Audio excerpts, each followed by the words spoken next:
আসসালামু আলাইকুম রহমতুল্লাহি ওয়া বারাকাতুহ। আমরা প্রিয় যশোরবাসী, আমরা চাঁদাবাজদের বিরুদ্ধে কথা বলি, মন খারাপ করে একটা রাজনৈতিক দল। আমরা নির্বাচন কমিশনের দ্বিচারিতার কথা বলি, মন খারাপ করে একটা রাজনৈতিক দল। আমরা টেন্ডারবাজির বিপক্ষে কথা বলি, গুসা করে একটা রাজনৈতিক দল। আমরা সংস্কারের পক্ষে কথা বলি, গুসা করে একটা রাজনৈতিক দল। আমরা বলি লন্ডনে বসে ষড়যন্ত্র হয়, গুসা করে একটা রাজনৈতিক দল। লন্ডনে অবশ্যই ষড়যন্ত্র হয়। হাসিনার পতিত দূষররা একটা পক্ষ পালিয়েছে ভারতে, আরেকটা পক্ষ পালিয়েছে লন্ডনে।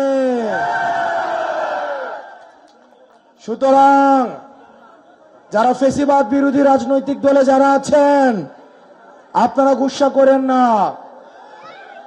চাঁদাবাজ যদি আপনারা না হন, আপনাদের গায়ে তো লাগার কথা না।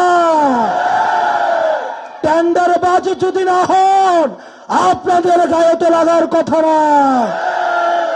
আপনারা কি সংস্কারের বিরোধী অবস্থান নিয়েছেন? যদি গুসা করেন তাহলে ধরে নিব আপনারা এই সংস্কারে বাধা দিচ্ছেন। প্রিয় তরুণ প্রজন্ম, এখানে আমার যে ভাইয়েরা উপস্থিত হয়েছেন, পরবর্তী বাংলাদেশ আমাদেরকে বিনির্মাণ করতে হবে। পরবর্তী বাংলাদেশ আমাদের সাকিব শাহরিয়ার ভাইয়েরা করবে।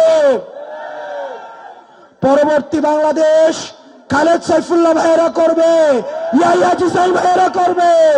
তাদের হাতকে শক্তিশালী করতে হবে। ভারতে বসে, লন্ডনে বসে আওয়ামী লীগের পতিত দূষররা এখনো পর্যন্ত ষড়যন্ত্র করে যাচ্ছে। আমাদের সংস্কার কার্যক্রম হতেই হবে।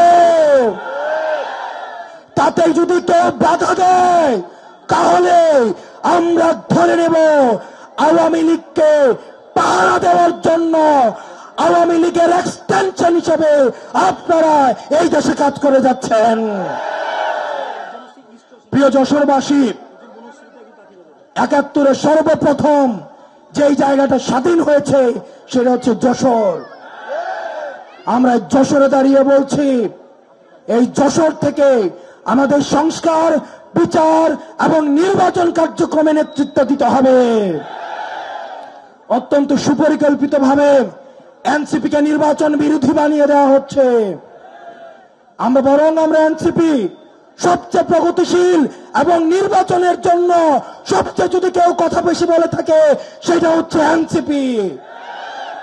আমরা এনসিপি সংস্কার চাই, আমরা এনসিপি বিচার চাই, আমরা এনসিপি নির্বাচন চাই।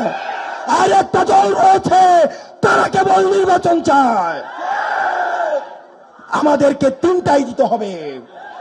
আমাদের সংস্কার দিতে হবে, নির্বাচন দিতে হবে, বিচার করতে হবে। তিনটাকে একসাথে করতে হবে। আর যারা শুধু একটাই চাচ্ছে তাদের দুর্বিসন্ধি রয়েছে। তারা নির্বাচনও চায় না, তারা বিচারও চায় না, তারা সংস্কারও চায় না। প্রিয় যশোরবাসী, আমাদের ঐক্যবদ্ধভাবে আমাদেরকে পরবর্তী বাংলাদেশের নেতৃত্ব দিতে হবে। পরবর্তী যেই সংকটগুলো ঘনীভূত হচ্ছে সেগুলোতে আমাদের একসাথে লড়াই করতে হবে। আমরা সে লড়াইয়ের জন্য প্রস্তুত আছি। আলেম সমাজ প্রস্তুত আছে। ইনকিলাব, ইনকিলাব, জিন্দাবাদ, জিন্দাবাদ।